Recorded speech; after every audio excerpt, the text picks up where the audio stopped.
हमेशा victim card का politics खेला है। कभी पैर तोड़वा लेती हैं, कभी सिर पर पट्टी बंधवा देती है, कभी बीमार हो जाती है और कभी चुनाव आयोग के सामने बेचारा बनकर चुनाव आयोग को गालियां निकालती। तो तृणमूल कांग्रेस भले कहे भारतीय जनता पार्टी का चार्जशीट है, परंतु मैं मानता हूं कि बंगाल की जनता ने ममता बनर्जी की सरकार के खिलाफ लगाया हुआ चार्जशीट है, जिसको भारतीय जनता पार्टी एक आवाज दे रही। एक प्रकार से आने वाला चुनाव बंगाल की जनता को तय करना है कि भय को चुनना है या भरोसे को चुनना। भय के आतंक से मुक्ति पाकर भरोसे के साथ देश जिस तेजी से आगे बढ़ रहा है, इसके साथ बंगाल को जुड़ना चाहिए। ये तय करने का चुनाव है। विगत 15 सालों में भय, भ्रष्टाचार और भेदभाव की राजनीति चल रही है।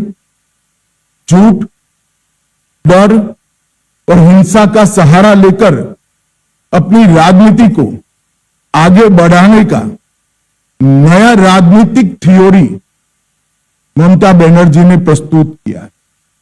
कोई भी सरकार को चुनकर आने का आधार जन कल्याण के काम होते हैं। तृणमूल कांग्रेस का चुनकर आने का आधार झूठ, डर और हिंसा है। मगर भारतीय जनता पार्टी 1911 से ही 2011 से ही इसके खिलाफ एक संघर्ष कर रही है और मुझे लगता है कि इस बार बंगाल की जनता पूर्ण बहुमत के साथ भारतीय जनता पार्टी की सरकार बनाने जा रही। ये जो चार्जशीट है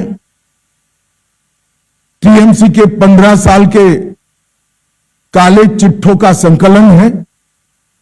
सोनार बांग्ला का स्वप्न दिखाकर सिंडिकेट राज स्थापित कर बंगाल की जनता का शोषण करने वाले शासन की कहानी है। तृणमूल कांग्रेस के कुशासन में बंगाल भ्रष्टाचार की प्रयोगशाला बन चुका है। ऊपर से नीचे तक सफेद पोष आपराधिक सिंडिकेट जनता को परेशान कर रहे हैं और विकास के अभाव में बंगाल इंडस्ट्री के लिए एक प्रकार से ग्रेवयार्ड बन चुका है। बंगाल टीएमसी के पोंचो बिपोर जॉय से ग्रसित यहां घुसपैठियों को प्रोटेक्शन दिया जाता है। तुष्टीकरण को अपना मिशन बना चुकी है सरकार। भ्रष्टाचारी प्रस्तापित रूप से राजनीतिक सिस्टम में पहुंच चुके हैं। कट मनी का कलेक्शन आम बात हो चुका है और सिंडिकेट पर नो एक्शन ये सरकार का स्वभाव बन चुका है। कई सालों तक कम्युनिस्ट शासन का दंश झेली हुई बंगाल की जनता ने सोनार बांग्ला के स्वप्न के साथ परिवर्तन किया था, मगर अब आज वही जनता कह रही है कि इससे तो कम्युनिस्ट अच्छे थे। ममता दीदी ने हमेशा विक्टिम कार्ड का पॉलिटिक्स खेला है।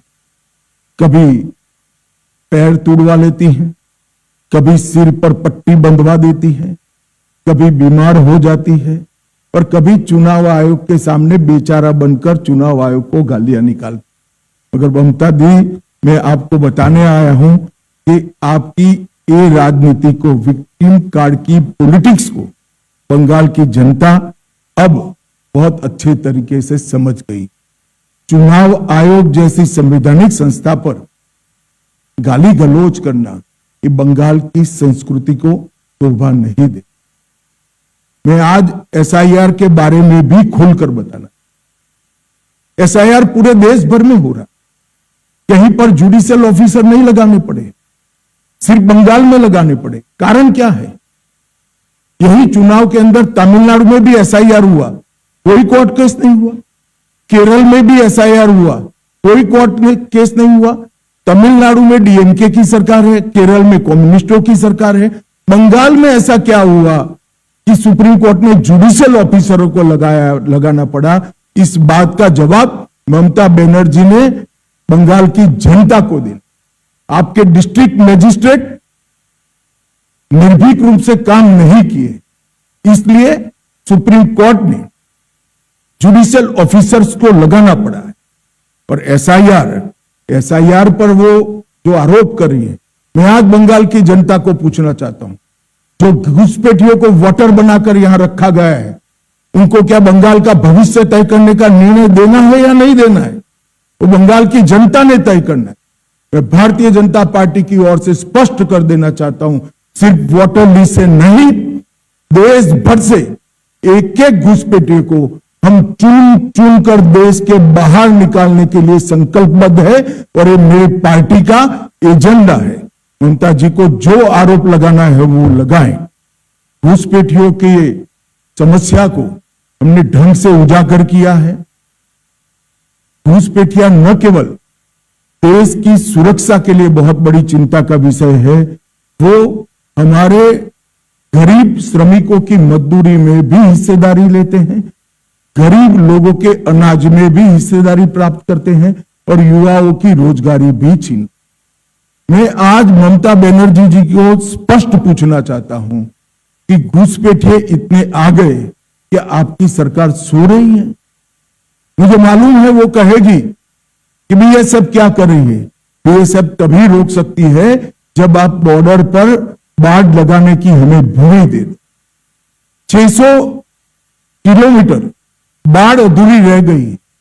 हमारे होम सेक्रेटरी यहां आकर आपको मिलकर गए, मैं खुद आकर आपकी ऑफिस में मिलकर गया, मगर आपने बाढ़ लगाने की भूमि नहीं दी, क्योंकि घुसपैठियों की वोट बैंक आप बनाना चाहते। हमने कोई पॉलिटिकल ईगो नहीं रखा। हमने आपके साथ संवाद किया, संपर्क किया, पत्र व्यवहार किया, मगर आपने हमें भूमि नहीं दी है। कोई बात नहीं ममता दीदी, आपके पास बहुत कम समय है।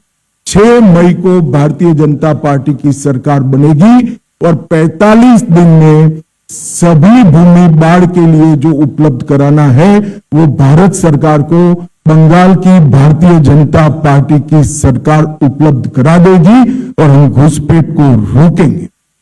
तुष्टीकरण की इंतहा कर ममता बनर्जी जी ने रख दिए। मैं आज बंगाल की जनता को बताना चाहता हूं, अल्पसंख्यक का बजट लास्ट बजट के अंदर 5,713 करोड़। ऐसा न मानिए कि मैं अल्पसंख्यक के बजट का विरोध, आपको जो रखना है वो रखिए, मगर उसके अनुपात में पिछड़ा वर्ग की संख्या 3 गुना है और पिछड़ा वर्ग के लिए आपका बजट है, ओबीसी के लिए बजट है 2533 करोड़। कम संख्या होने के बावजूद अल्पसंख्यकों का बजट 5713 करोड़ और ज्यादा संख्या होने के बावजूद पिछड़ा वर्ग का बजट 2533 करोड़। आज बंगाल की जनता को सत्य जानना चाहिए। बंगाल की जनता को यह भी जानना चाहिए कि 77 समुदायों को ओबीसी में ममता बनर्जी की सरकार ने जोड़ा, उसमें से 75 समुदाय मुस्लिम। क्या और कोई ओबीसी है ही नहीं? किस प्रकार से आप शासन चलाना चाहती हैं? धर्म के आधार पर ओबीसी तय होगा, ये लंबा नहीं चलेगा। आपकी घुसपैठ की पॉलिटिक्स के कारण सिलीगुड़ी कॉरिडोर की सुरक्षा आज कमजोर हो गई है।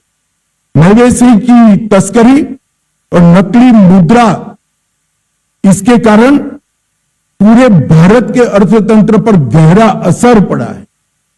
मित्रों, एक तुष्टीकरण की राजनीति से एक प्रकार से पूरा बंगाल गंभीर समस्याओं से घिर चुका है।